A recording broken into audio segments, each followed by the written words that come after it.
We will mute folks if necessary. I know sometimes if you're moving about and your mute gets unmuted, it can be disruptive, um, without you even realizing it. So we will be muting people if we need to in order to make sure that everyone can hear. Don't forget to rename yourself when you log in. If you are called something like Pittsburgh Food Policy Council, Carlin, so we know who you are. Yeah, and that's it. I think that are all the announcements for the beginning. So with that, I am really excited to introduce Joanna or Jo Deming, our new executive director. As you know, we worked long and hard for a long time looking for somebody to take the lead of the organization after Dawn left, and we were so excited to find Joanna and bring her on. And so I'm going to turn it over to her to give us the ED report. Thank you so much. I'm so excited. My first member meeting. It's great to be here with all of you. I see some familiar faces / names, and that's a good thing. So yeah, I'm entering my second month as executive director, and I just wanted to introduce myself. If I haven't reached out to you already, I likely will in the near future. But yeah, I'm Jo. I'm going by Jo these days, embracing my nickname. I've lived in the North Side for 17 years. I'm in Perry Hilltop, which is a community heavily impacted by food apartheid. I spent 11 years working with my neighbors to build a healthier community up there.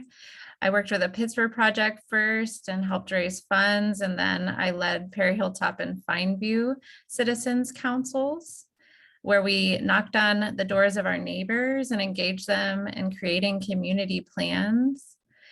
We worked with our neighbors to use those plans to bring in the resources needed to protect our neighbors who are at risk of getting displaced, to improve our play spaces and our community gardens. And we also use those plans to make sure folks had food and other resources that they needed to meet their immediate needs. Before that, I worked with the Housing Alliance of Pennsylvania, where we established a state housing trust fund. We worked to establish the local housing trust fund. We protected state and federal dollars for housing and ensured solutions for blighted and vacant property and land, such as helping establish the Pittsburgh Land Bank. I'm an advocate and an organizer in my heart of hearts. I enjoy connecting with people, and I enjoy connecting with the dots between the work on the ground and the bigger issues impacting our communities. The most effective and equitable advocacy is done when those most impacted by the issues, those experiencing food apartheid, for example, are helping to lead the way. And I'm excited about working with all of you, the incredible leaders working throughout the food system, whether you're a community member, an urban farmer, an entrepreneur, or another partner with shared goals. You're all doing great work. And it's our job to connect with you and to amplify the work that you're doing, to help attract additional resources and investment in that work. It's our work to bring you all together so we can work together to improve our food system and thus the health of our region. We have the Greater Pittsburgh Food Action Plan, which many of you have been a part of. We have the Cities Feed Pittsburgh Plan.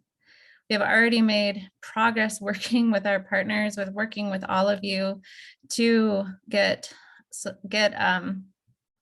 things done. Pittsburgh Public adopting the Good Food Purchasing Policy, creating a Fair Fares pilot program, and securing the $3 million in dedicated funds for the city's new food justice fund.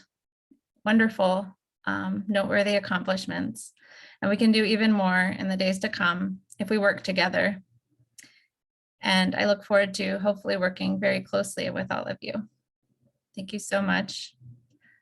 That is my introduction. There is a physical report with everything that's coming up. I hope that folks will engage in the various committees and working groups as we continue to drill down on some of these successes that we've already had, and make sure that they continue to be effective. So please check that out and see how you can plug in. For example, the Fair Fares campaign. We want to make sure that's a long-term program that benefits SNAP recipients, not just a few, but as many as possible, if not all of them, which means we may even need to find other funds for that.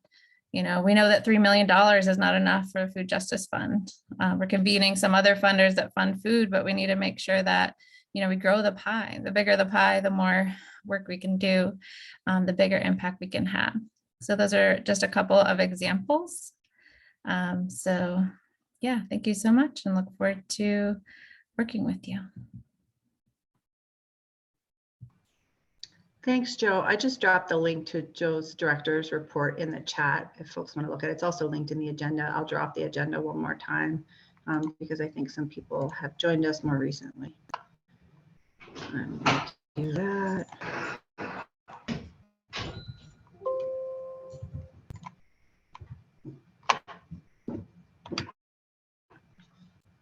Got it. There it is. And I am pulling up the agenda myself. Joe, did you want to mention the scholarship fund? Yeah, I was going to say we do have funds in the scholarship fund if folks see opportunities where they can further their education, conferences or workshops. You can apply on our main website. We can put it in the chat, and we can help to provide for some funds to make that possible. One example is some folks got scholarships to go to the PASA conference, and we were really excited to be a part of that. And I really enjoyed meeting up with other Pittsburgh state and area stakeholders while I was there.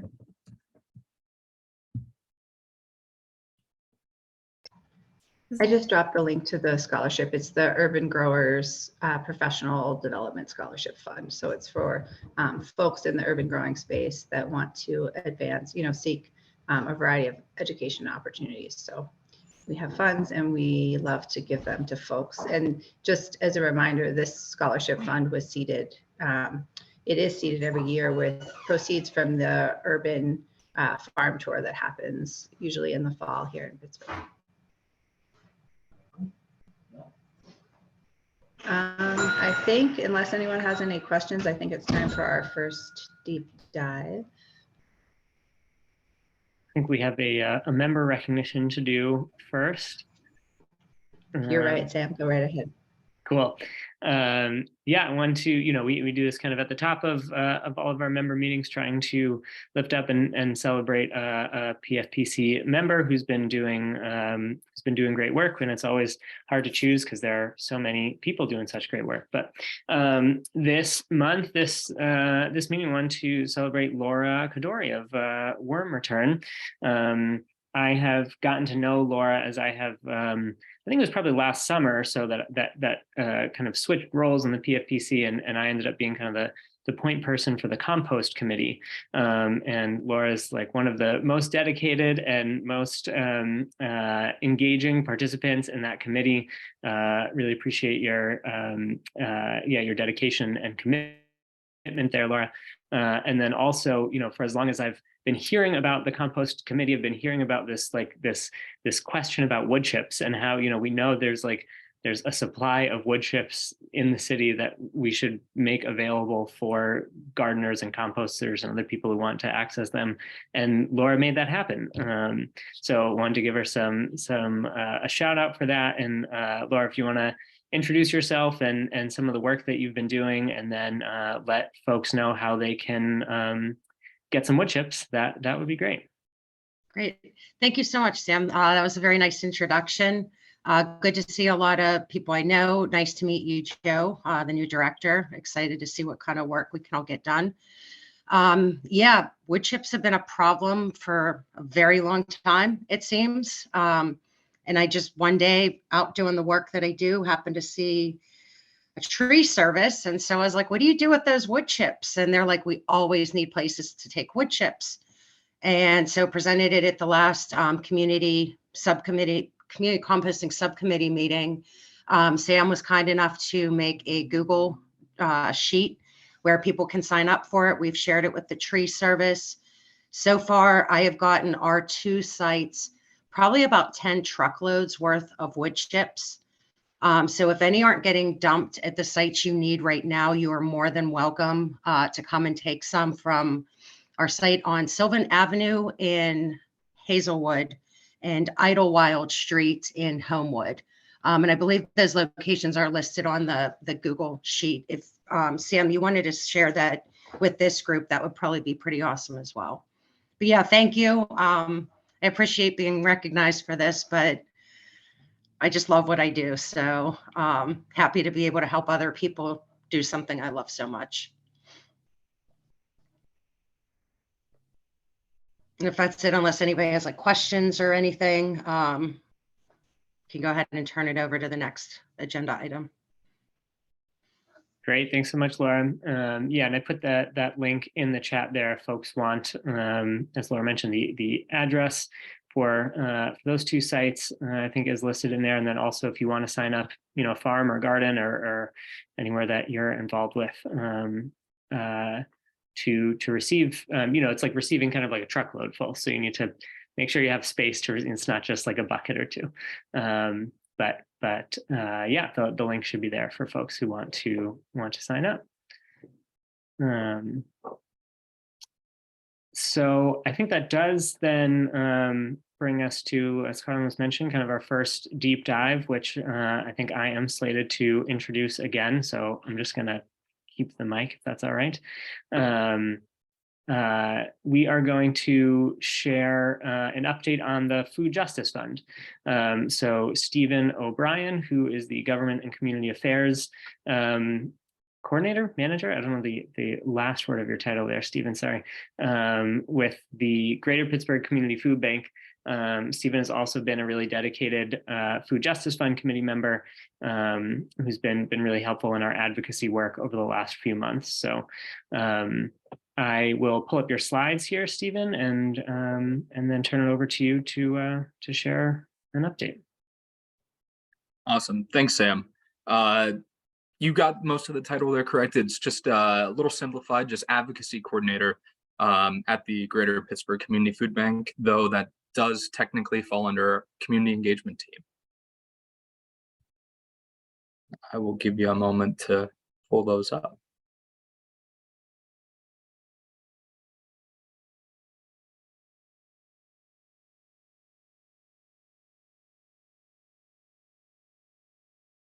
Awesome. Thanks. Like Sam said, we just wanted to provide just kind of a quick update as to where things stand with the Food Justice Fund that the Food Policy Council and other community organizations have been working on for some time now, since 2021. For those that aren't familiar with it, I'll just give you a really quick 1,000-foot overview. So the Food Justice Fund seeks to encourage the city to make a public investment in a just, equitable, and sustainable food system that supports our community's economy and environment, and prioritizes investments in grassroots efforts to address food apartheid. That effort has, kind of changed since this campaign began.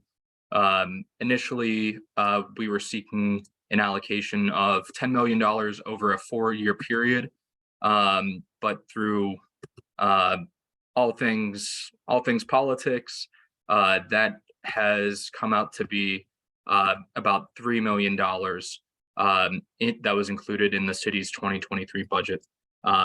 So I'll jump to my slides here.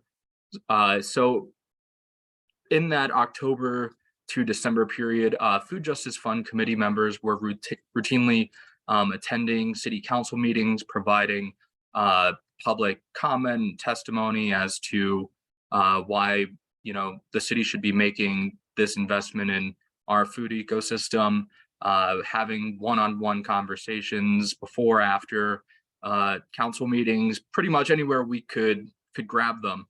and tell them why they should support this. And ultimately, throughout the budget process, council finally did include the $3 million in the city's 2023 budget.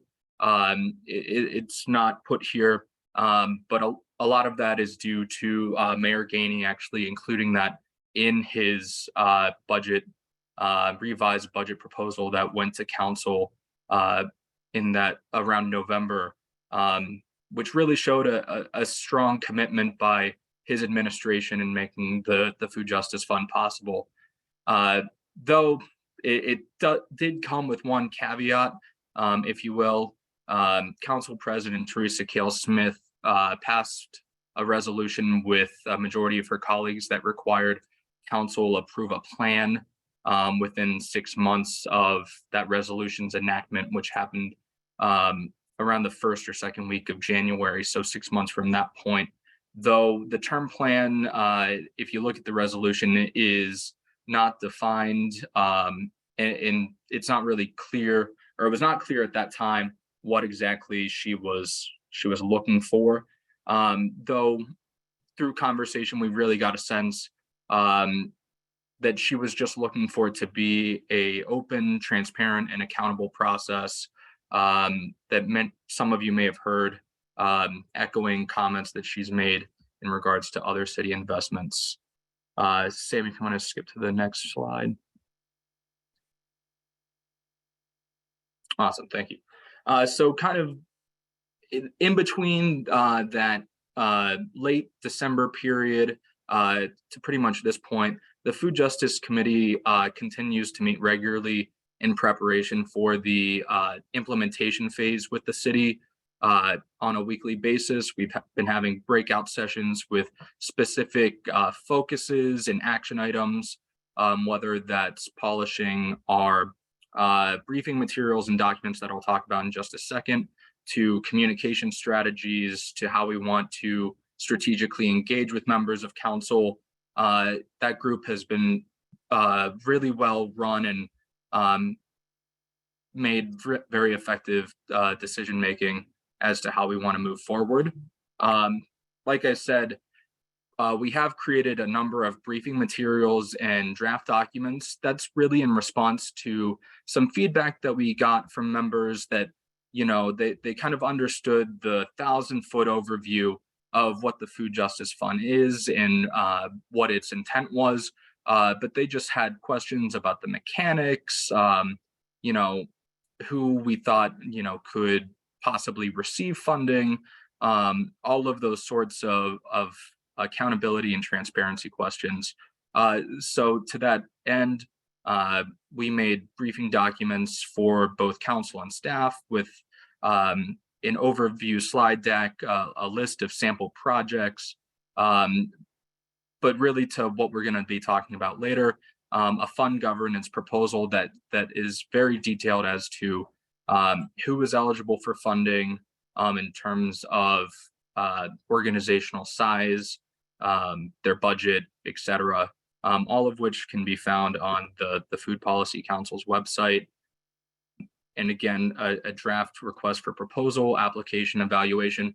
And this is really to show the city that, you know, we're very thankful for the allocation, but we do have a plan. You know, it's ready to go, and we're ready to work with them. And ultimately, through conversations with members, it's our understanding at this juncture that Parks and Recreation will be taking the lead on the administration side for the implementation phase. Awesome. So just kind of a quick snapshot of some upcoming Food Justice Fund actions. We're going to be having an introductory meeting with the Parks and Recreation Director, Catherine Vargas. Like I said, she's going to be the primary point person from what we understand on the city's side, or excuse me, on the administration side. And then just a few days after, we'll be having our first official meeting of the Food Justice Fund Working Group that will have members of council, including Council President Teresa Kale Smith, Councilwoman Deb Gross, Councilperson Barb Warwick, staff from Mayor Gainey's administration, including executive office staff, and 6 Food Justice Fund committee members. But we also continue to meet on a regular weekly basis, and we are always happy to have new voices, input, and perspectives. So if you're interested in joining us, please do. And that's kind of all I have there, but I'm happy to answer any questions, as I'm sure Sam can also field any. Yeah, thanks very much, Stephen. Appreciate you sharing that update. And as Stephen mentioned, Food Justice Fund committee meetings are open for anyone who's interested in joining. They are Monday mornings at 11 a.m. I can put a link in the chat to the registration in case anyone is interested in signing up. But yeah, I wanted to open up and see if anyone does have questions about the Food Justice Fund.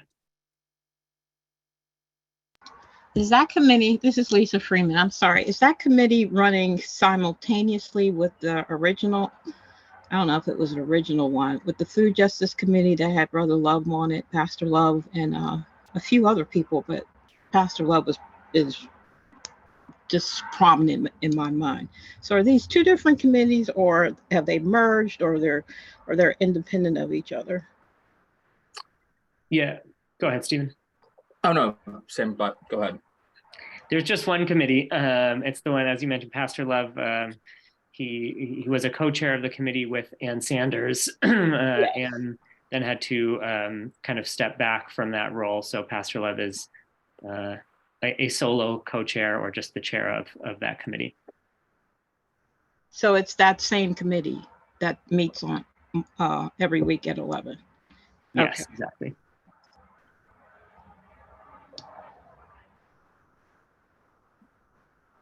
Thank you.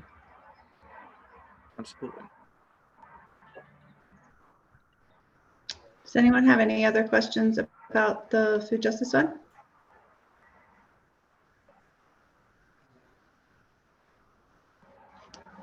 Seems like a no. That's surprising. Well, seeing none, we will certainly be providing, timely updates as we have them. Well, I don't have any questions, but I do have some concerns, perhaps, that the original intent of the Food Justice Fund is going to be morphed into, and I don't want to sound cynical, but it's going to morph into pet projects of the different council members. I already see that happening now. And like, how can we kind of move to keep the original intent? Although, you got to play nice in the sand, but I see some districts already vying for it, and they don't even have a need for food. They're not even identified as a food desert. And but they have some initiatives in their districts, and they want to use this to fund. I just need someone to help me play nice, be nice, collaborate. No, I certainly understand that. I mean, as Sam and others can attest to, we have already experienced that in more than one way. And oftentimes, actually, for all of the times, that required to have level setting conversations with members about, what the intent of this fund is. Like you said, there is a strong emphasis on using the healthy food priority areas as defined in the city's Feed 2020 report. And that's just something we're going to have to continue to watch out for and push back on as appropriate, as we've already done. And just one last statement, like, I don't think it's no one here is not aware that I'm planning to in plans and have been in plans forever, it seems, to build a green grocer.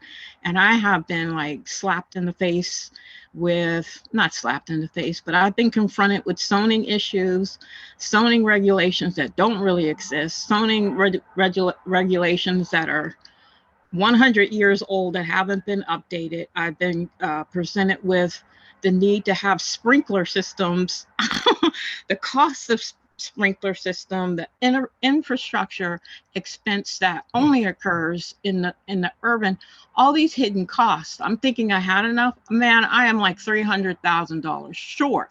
Or I have to go back and I'm like, this is the reality. No one sees these hidden costs. And this is one reason why we have food deserts and no one steps up to address these, because the cost is phenomenal.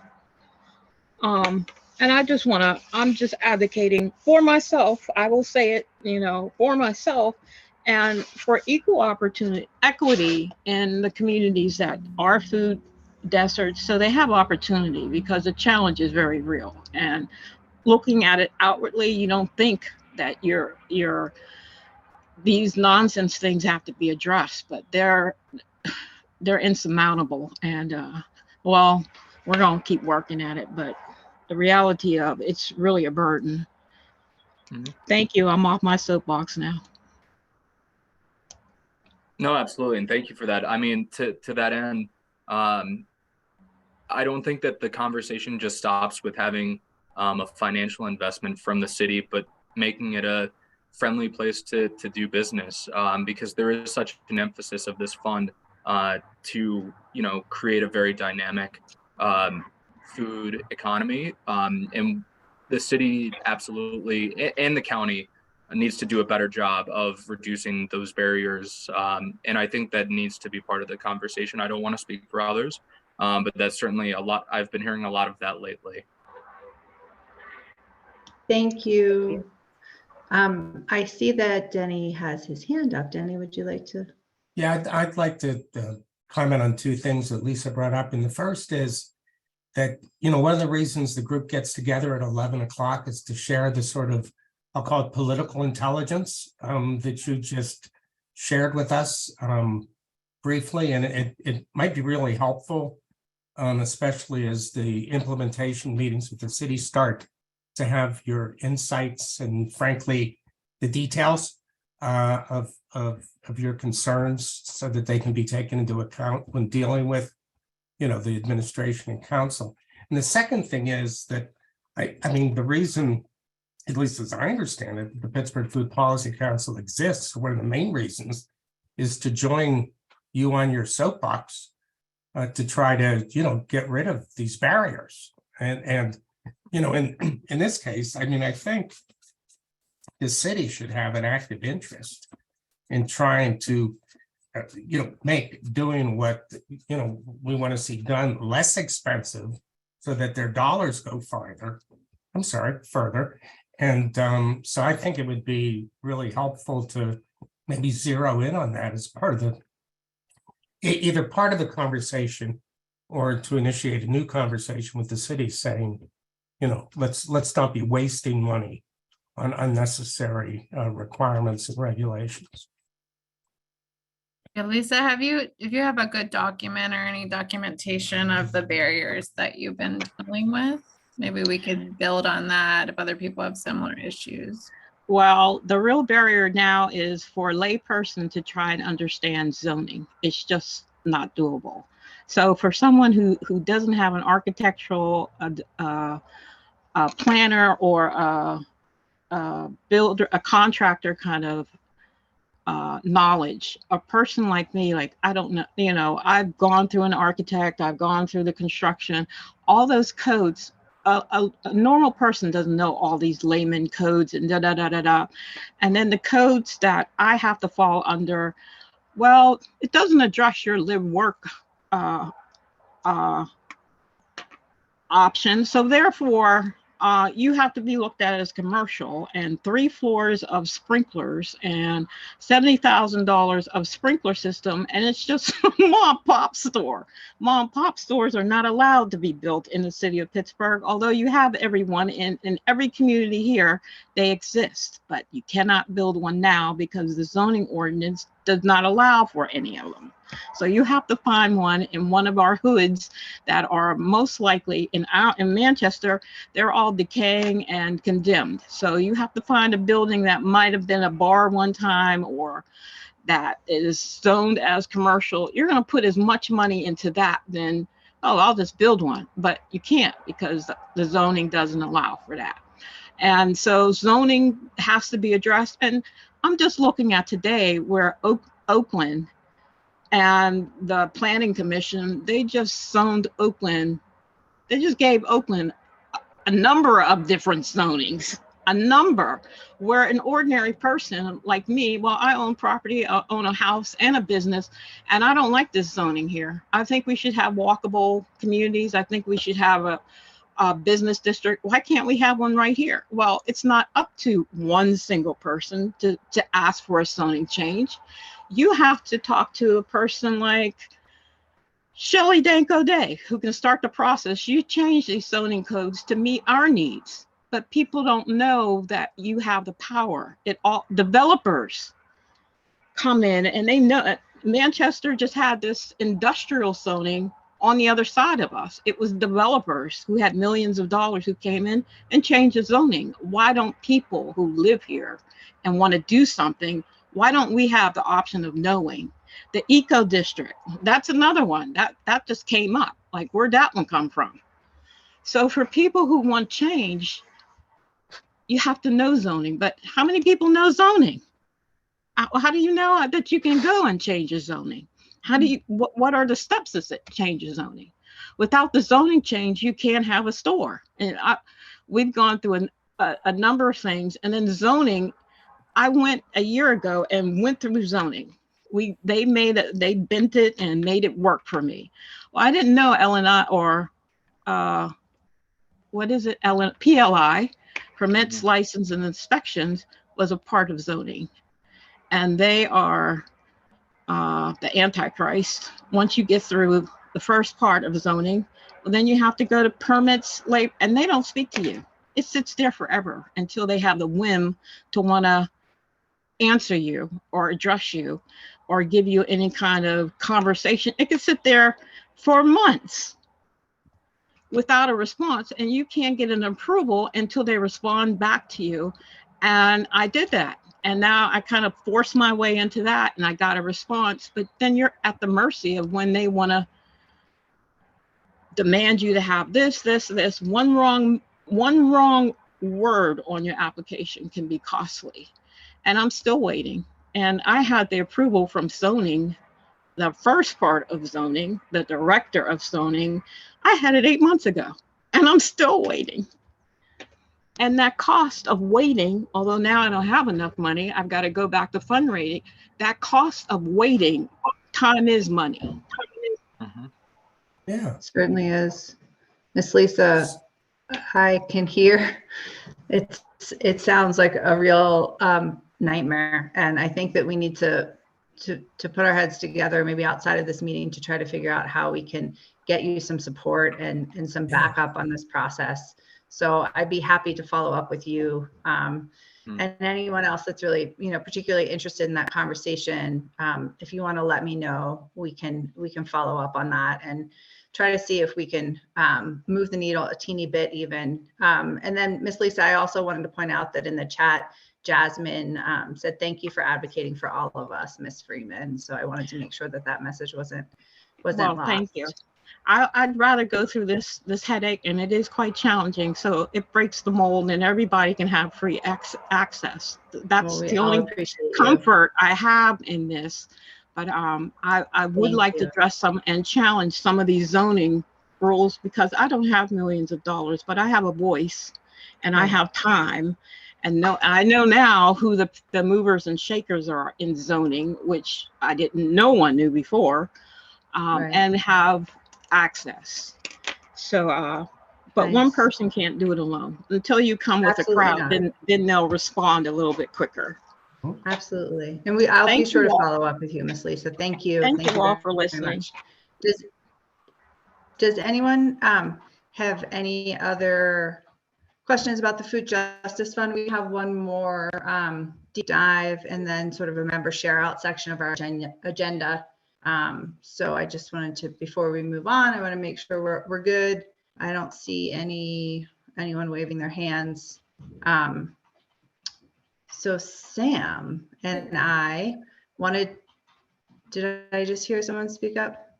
I had a quick question. I Okay. just wanted to know who would be eligible if that wasn't said. I know he kind of said the plan is still coming into place, but is there a particular audience that this fund is designed for?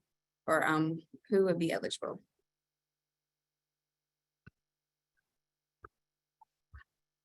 Yeah, absolutely. I can certainly take that. So eligibility, there's not a ton of restrictions, but what we've outlined is that resident group, community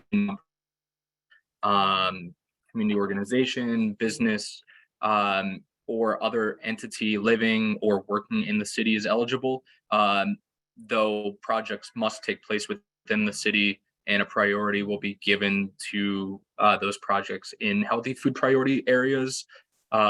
There's also some in our proposal, some limitations around organizations with annual operating budgets over certain amounts, though I do not have those in front of me at the moment. I know those are some of the areas we're just kind of polishing up at the moment, just to be in line with any regulations that had come from the American Rescue Plan, and also just city ordinances. But that should be soon, should be put back on the website pretty soon, since that meeting, like I said, is happening next week.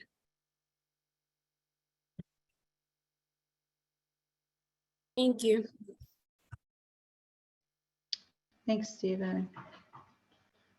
If we are good to move on, some of you might know that in October, the Pittsburgh Food Policy Council was awarded a USDA Regional Food Systems Partnership Grant. The USDA has a cluster of grants often referred to as the LAMP program. And the Regional Food Systems Partnership Grant is the newest of these grants. This year was the third year. The third round of them. And the Food Policy Council had applied in 2021. We got really good feedback on our application, but we didn't get it. So then in 2022, we put our heads down again. We took a fresh look at the application and we revised it based on the feedback that we got from the reviewers. And we are very happy to report that we received that grant in 2022. And what Sam and I wanted to do today was to share with you all just an overview of the pieces of that grant and sort of how we will be engaging with that work. I'm going to drop in the chat, I think, to everyone, the link to the USDA's announcement of the 2022 funded projects, just as a frame of reference of the types of work that is covered by this opportunity. Sam, did you want to go ahead and share your slides?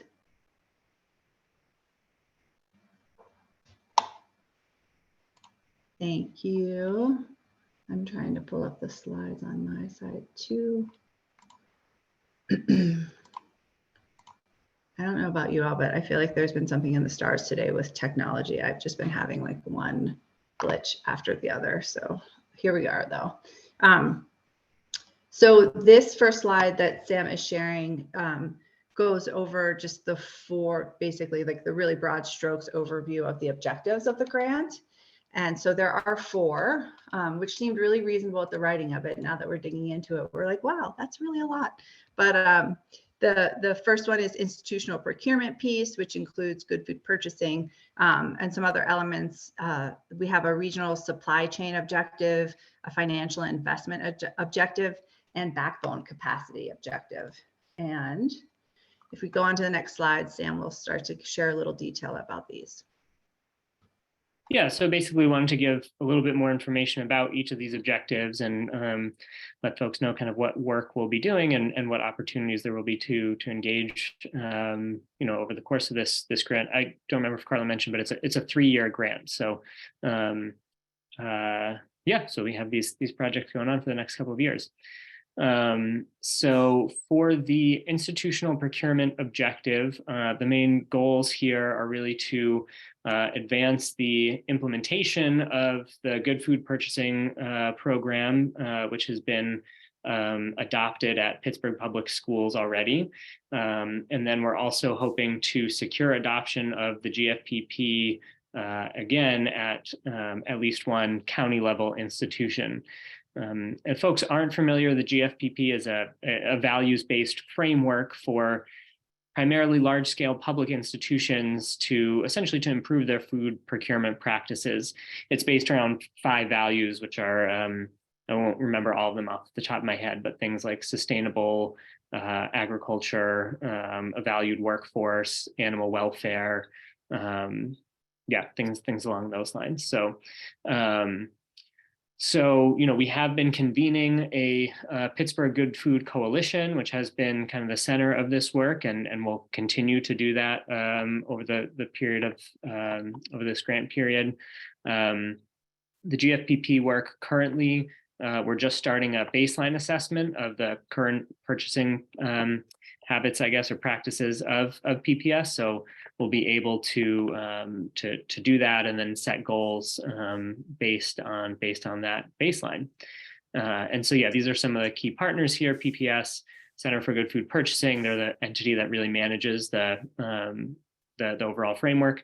And then the Allegheny County Health Department. There are a few other partners who've been part of the Good Food Coalition as well, but Health Department, we're thinking, will help us identify some county level institutions to work with as well. So that's some of what's happening in that first objective, which is also like it's pretty connected to this second objective around the regional supply chain. Whereas, well, yeah, so the goals here are really understanding and addressing barriers to farm to institution relationships. Yeah, it's something through the GFPP work so far, we've been made aware of like many of the barriers that exist. And so want to try and really dig into those and figure out ways that we can start to address them, start to overcome them, and really build connections between farmers and institutions. So a lot of activities that we'll be doing here, which are pretty exciting. The first one, we'll be doing this in future years as well, but this year we were able to have a panel at the PASA Sustainable Agriculture Conference around these farm to institution relationships and talk about some of the resources that are available. It was a really great conversation. We were talking about that earlier. We wanted to be able to find the recording of that to be able to share it more widely. Just remembering that we should try and follow up and do that. But some of the other activities we'll be doing, developing financial case models to show how these kind of relationships can work, hosting sessions, training sessions for farmers on how to work with institutional buyers, and then convening institutional buyers as well to talk about how they can collaborate, how they can work more easily with farmers. So really kind of working on both sides of those relationships. And then some of the key partners on the screen mentioned, listed down there as well. I think, Carlin, if you want to talk about the financial investment strategy, or I think that one's you, yeah? Sure, I thought it was you as well. And then I was like, I think Sam's doing all of this actually, but I'm happy to jump in. Okay, so in the financial investment priority, the goals are to understand and address the barriers to funding local food systems development and to increase investment in local food systems. So through this priority, we will be establishing and convening a food systems investment group that's local to our region. We will conduct baseline assessments of current food systems funding in Pittsburgh. Some of that work has been done, but we will make sure that we have a broad picture painted. We will survey Food Policy Council members to identify barriers to accessing funding opportunities. We will develop programming and curriculum for the food systems investment group.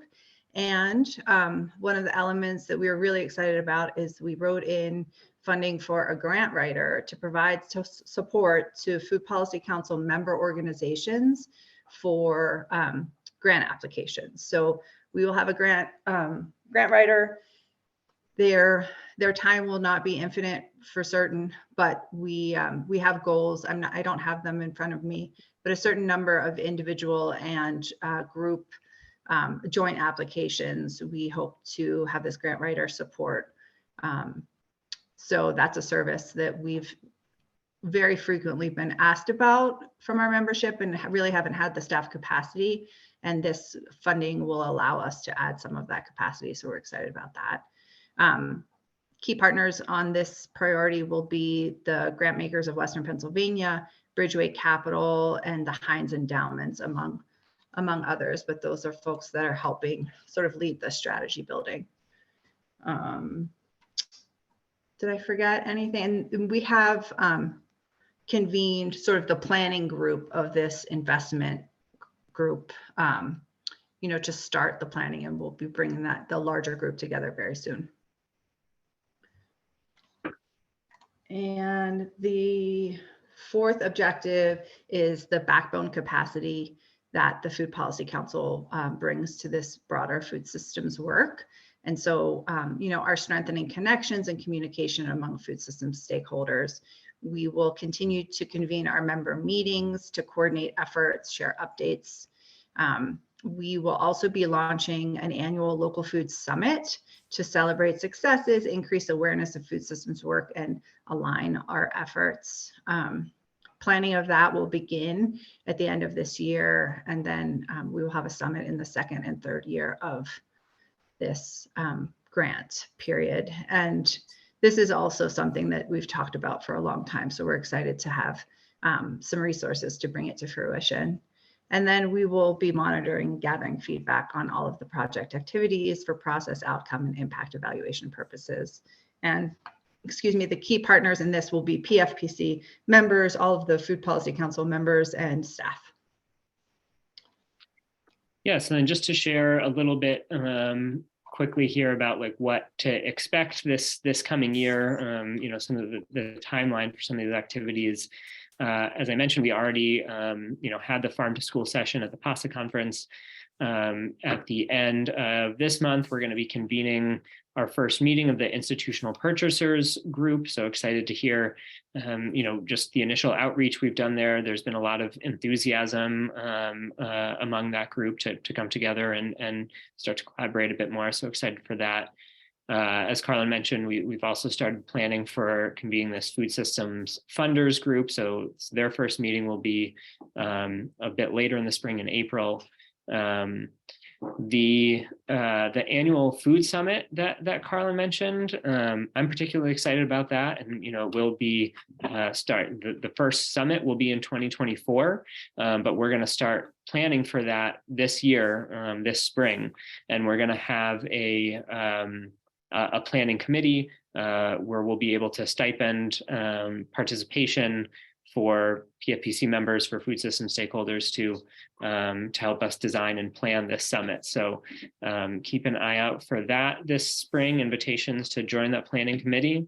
And then, again, over the summer is when we'll be sending out a survey, again, to PFPC membership about accessing resources, about funding, what your barriers are, and how we can help through this grant to try and ease some of those.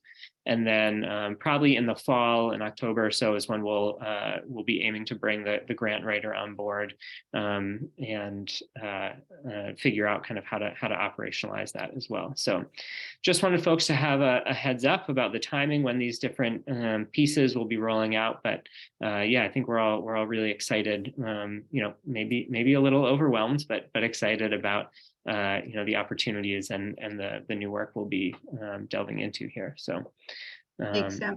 I also wanted to add that all of these objectives are all directly tied into the Greater Pittsburgh Food Action Plan. These are all elements of strategies and priorities that bubbled up when we were working on that plan. And so it's exciting to see a big chunk of that work coming to life.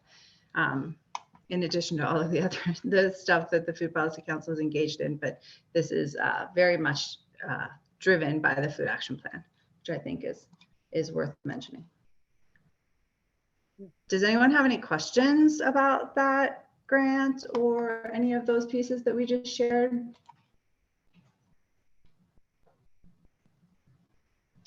Denny McManus. Yeah, sorry, I keep talking. Anyhow, who has been invited to the institutional purchasers group? Yeah, so the kind of folks who we have worked most closely with are Malik from PPS, Joe Beeman from Carnegie Mellon, and then Nick from University of Pittsburgh. And so they then gave us some suggestions of additional institutions. I think there's another school in the region, Seneca Valley School District, I think, UPMC, and a couple of other folks, but welcome, we definitely welcome other suggestions. If any of you or if anyone else on the call, knows of other institutions that might be interested in. Well, no, I was just thinking in terms of, because you mentioned also, because, Pittsburgh Public Schools was sort of the first target and that's moving along. And then you mentioned about getting, something, a county institution. And will consideration be given perhaps for targeting something like the county jails food service? I mean, Yeah. how would something like that make it onto the agenda? Yeah, I mean, that's definitely in terms of county institutions that we have been looking at or considering, there's like senior homes, essentially. There's the county jail. And I feel like there might be one other that I'm blanking on right now that, where there's kind of a significant volume of food purchased. So, that's before Sarah went on leave. I think that's where she was kind of in the exploratory phase, like trying to build connections or understand within the county, like where are those different procurement decisions made for those different institutions. But ACJ is definitely one that we'd be, we know we've heard that food is an issue there. So we'd love to be able to address that in some way. Okay, thank you. I'm sorry, I want to interrupt for 1 second. We had a member share out that our member has to leave here in just 1 minute. So I was wondering if we could put a pause on this and if Adia could introduce Daniela, and then we could come back to this if we have more questions. I apologize, y'all. Sure. We have had the pleasure of having Daniela here with us from Chatham University. She is the director of the Food and Nutrition Education. And she's going to talk a little bit about their brand new list of healthy cooking, shopping classes, and cooking demonstration available throughout the region. Daniela, go right ahead. Hi, thank you. Thank you for the space. Yeah, well, as it's already mentioned, I'm Daniela. I'm a student at Chatham University and the Sustainability Master Program. And well, I'm doing an assistantship with MIM CETL. And as part of it, we were developing this guide about free cooking and nutrition education. And this is a product from the Greater Pittsburgh Food Action Plan from the recommendation 5.7, improve coordination, collaboration, and training of food education program providers. And specifically with the strategy 5.7.2, improve communication about healthy cooking and shopping classes. And demonstrations available to the general public. So this is also kind of a first step for the previous strategy, the 5.71, create network of food education providers. So the deliverables were two. The first one is a flyer. This flyer can be a hard copy or can be shared electronically. It has information about organizations in Allegheny County which provide these courses. We include in-person classes or courses, but also online. And yeah, well, basically we collect this information from internet and from feedback from many of you. So thank you for that input. And then also we have a inventory. This inventory is also like a Excel spreadsheet where we have all this information, and this is for agencies. So and then, well, we were wondering like, okay, so now how we're going to keep updated this guide, because I mean, I'm going to finish this semester and I'm not going to be able to continue with this, right? And well, we were very lucky to meet Sally Ilwin. She's the director of meeting basic needs at United Way, and she will host both documents. She kindly offered to share the flyer at their site, but also among United Way agency, and to keep it update. So yeah, basically is to let you know that this part of the strategies and recommendations from the food action plan well is getting done. Yeah, I don't know if anybody has any question or. Oh, Thank you, Daniela. I'm I reading dropped that. the flyer. Oh, thank you. I'm reading that Alex Walsh that he printed the flyer, and oh, thank you. That's great to know that it's already sharing this flyer.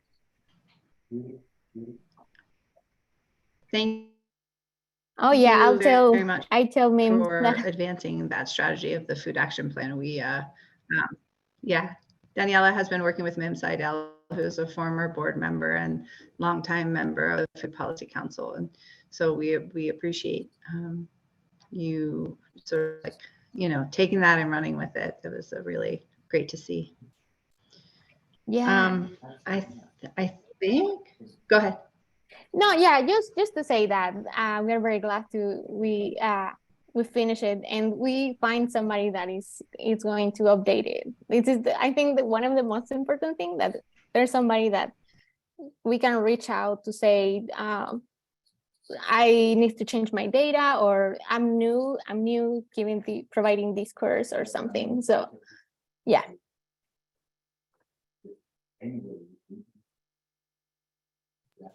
Awesome. Thank you so much. And thank you for holding on for just a minute. Oh, no, thank you so much.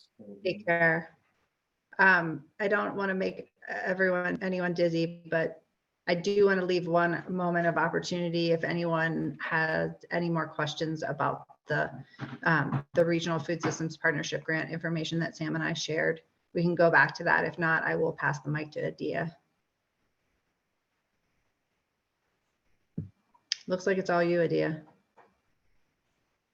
Thank you. And so for our next member share, we have Jasmine Rudolph, who is at Manchester Academic Charter School and is also a consultant. And we are going to hear about her experience for applying for a PDA grant and an upcoming grant writing workshop, PDA, Pennsylvania Department of Agricultural grant. So Jasmine, let's learn about it. Thanks. It's my first member meeting, so I'm super excited to be here and hear about all the things that have been going on in the Food Policy Council. I heard of the Food Policy Council, but I wasn't sure about all of the things that were housed underneath. And so I'm definitely just learning a ton today. For me, I think because I work at a school that serves a 98% Black or African-American student body, a lot of the grant writing work that I was doing was centered around equity. And I found that because diversity, equity, and inclusion is a super hot topic right now, I just wanted to reach out and really take advantage of it and kind of see if some of these institutions who are saying they had a commitment to equity will really actually put the dollars to it. And so in my narrative in my narrative writing, I wanted to make sure that I was doing it in a dignified way for the people that I served, because that was super important. And so when it came down to the Department of Ag, I did propose to start a culturally relevant cooking class, which I took at Oasis Farm and Fishery. So I'm hoping they can get on that list that Daniela was talking about. But I wanted to just give that service to parents, but also make it accessible and equitable for them. So I had reached out and asked if we could use funding from the department to stipend parents and to provide childcare for parents while they're at the class. And their answer was yes, if the grant reader found it necessary. So then I'm like, okay, well, how do I prove to them? Because I think we all know it's necessary, but what language do I need so that they believe it's necessary? Which kind of sent me down a framework rabbit hole. I didn't know if I knew what a methodology or a framework was. And I was a little upset that they asked me for that, but I'm grateful now that they did. And so what I've been trying to do, and one of the focuses for the grant writing workshop that'll be offered on the 31st, and that is through Chatham University's Biointensive and Regenerative Market Steering Committee. So that will be at the Pop District on the 31st from 9 until about noon. And the goals are going to be to introduce local growers and agriculturalists to how they can use grant writing as an advocacy tool. So being the person that's in charge of your narrative, how it's described, how you describe the problem so that you're also in charge of prescribing what solutions you need rather than someone else telling you what solution you need. And finding the frameworks or facts that back that up. We'll also have a couple representatives present so that they can make those connections with people who read grant applications, because that was also super fruitful for me. I think being more than just a paper, but also a face and a person that someone recognizes, it was super helpful when it came to making those connections and figuring stuff out in the grant writing, or like just demystifying all of it. Like Ms. Freeman was saying, sometimes the normal person doesn't understand all the terms and technicalities and things that go into some of these processes. So that was my experience. I was a first-time grant writer when I did the USDA grant and the Department of Ag and Urban Ag grant, but I'm grateful that now these buzzwords are out there, but I want to just capitalize on it so that they're not just buzzwords, but they're actual projects that turn into reality and are also falling into places where we know there's the most need. So that's what I'm looking forward to. Also, like with the LAMP grant and some of these new funding opportunities, I'm definitely looking to see where they fall and how they come into fruition. But I'm super excited for our city and our area and the work that's being done.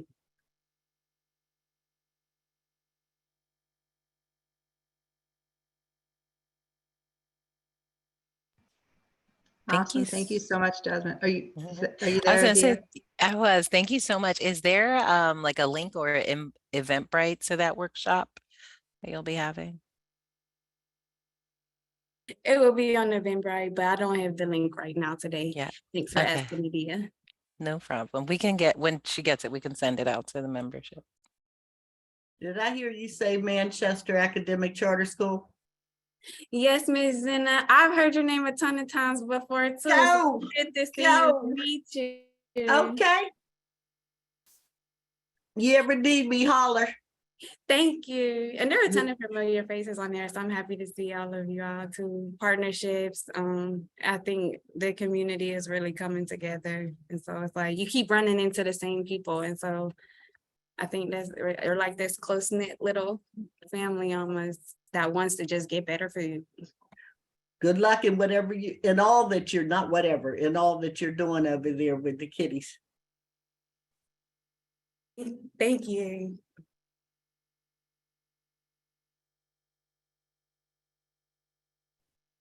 I want to give Jasmine some props. She's a mover and shaker. Excited to have her at the table. Glad she could be here today and see all that we can do together.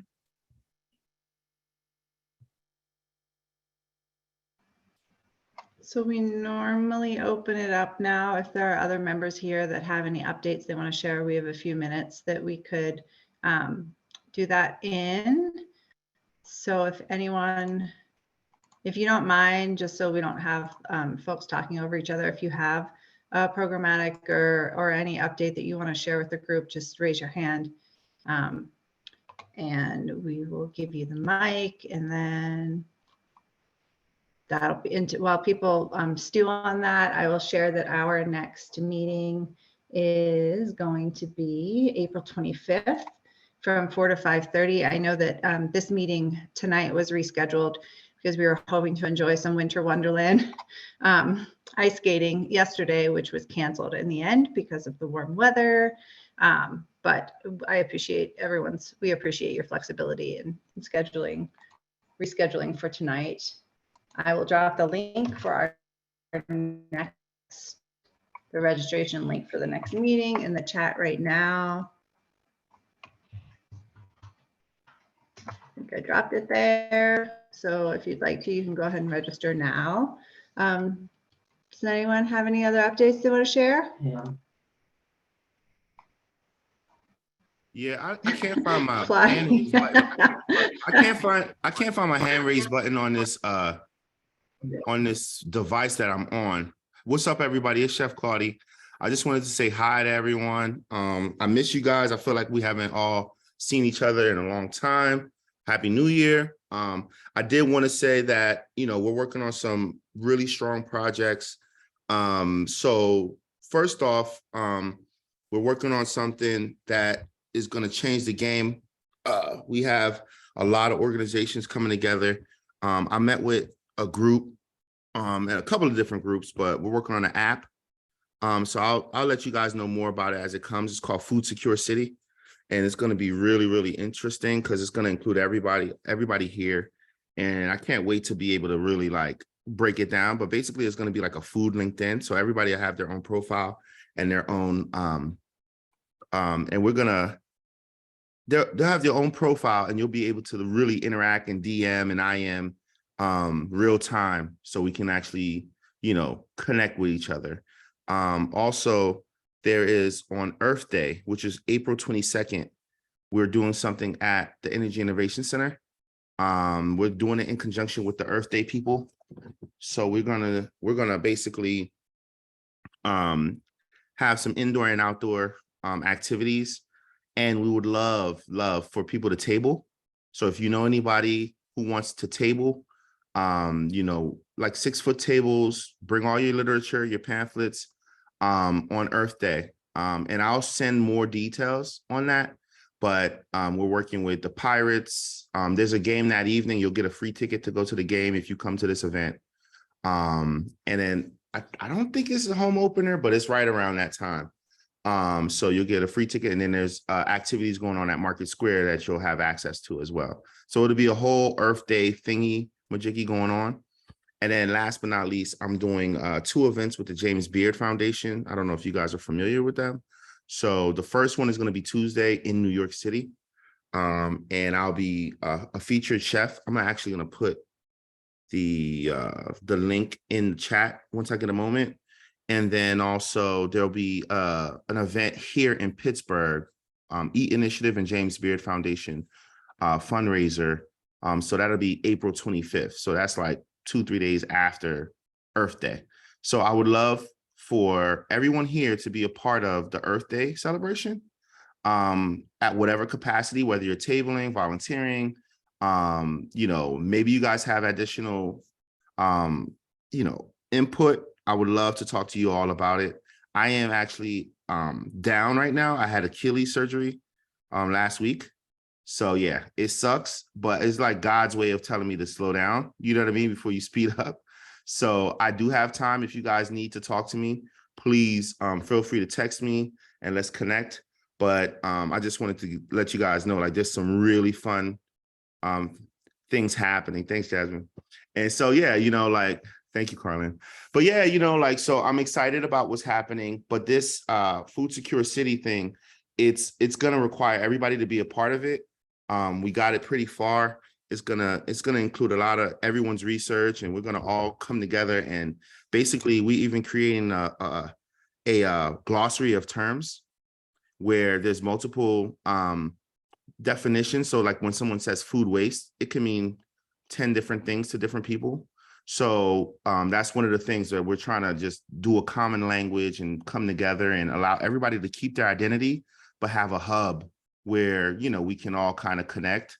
And I think it'll be beautiful because it's social. It's not super serious. It's not formal. It's actually, we want it to be like really lighthearted, but getting people involved socially, just literally having messaging and making it fun versus, you know, super long meetings and things of that nature. So I'm gonna stop there, but You pointing at us there, Claudia? Super long meetings. Yes, you know, I know, I'll be on them. So yes, not just you, Carlin, not just you, trust me, I'll be on meetings like, guys, you know, like, so yeah, you good, nah, but we do need a way for us to have fun doing this work, right? Like we're so Excel and Airtable and, you know, trying to do things. It's a little sometimes so rigid and we get off and we're tired. What about if we had something that we could all talk and, you know, kind of, it's social, like you get a DM like, hey, I got extra rice. Do you know anybody that needs it? Versus, or, hey, you know, I'm looking for 10 volunteers next Saturday. You know what I mean? Real time.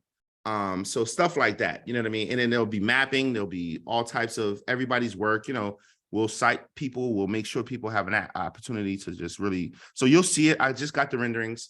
I'm excited.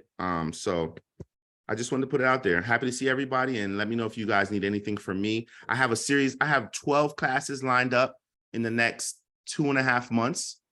We just did one last night at the YMCA with American Heart Association. So I'll send out a calendar. I think my assistant, she just left, but I'll send out a calendar to everybody because the class last night was packed and we had a great time at the Thelma Lovett YMCA on the Hill, and we're doing a whole bunch. So if you have any information, anybody has any information, bring it to me and I'll make sure we put it out there. So whether it's, you know, a campaign that you're doing or something you're working on, I would love to share your information, you know, and allow everybody to have impact, because these are the kind of things that we have to do: outreach and engagement and messaging. That's all. Thanks, Claudia. Anyone else have any updates they want to share? I'll share a reminder with you all that we have the Food Policy Council has a bi-weekly newsletter, and we'd like to share, you know, funding opportunities, food systems news, upcoming trainings, webinars, whatever. So, you know, you're welcome to send those things our way and we will include them in the newsletter as they make sense for the audience that gets that. Claudia, we all hope that you are feeling better soon. That sounds tragic. Anyone else have any updates? Seems like we're done 10 minutes early, guys. Joe, congratulations on your first member meeting. Thank you. It's good to see you all. Maybe one of these days we'll do a hybrid meeting. We can see some of you in person. It'd be exciting. That would be interesting. We could ask folks if you could find your reactions, we can ask you to thumbs up or thumbs down an in-person member meeting. Would you come in person if it was an option? Put your thumb up. React. Laura, I saw your thumb. I saw your real life thumb up. Janice, Jelly, Laura. I see some smiles, thumbs up. Yeah. Okay. Yeah, I don't know how to find it either, Chef Claudia. So just put your hand. yeah, that's it. Yeah. Sweet. I think that's everything. All right. Thank you all. Thank you. Have a great one. Have a good evening. Thank you, everyone. Thanks, everyone. Bye.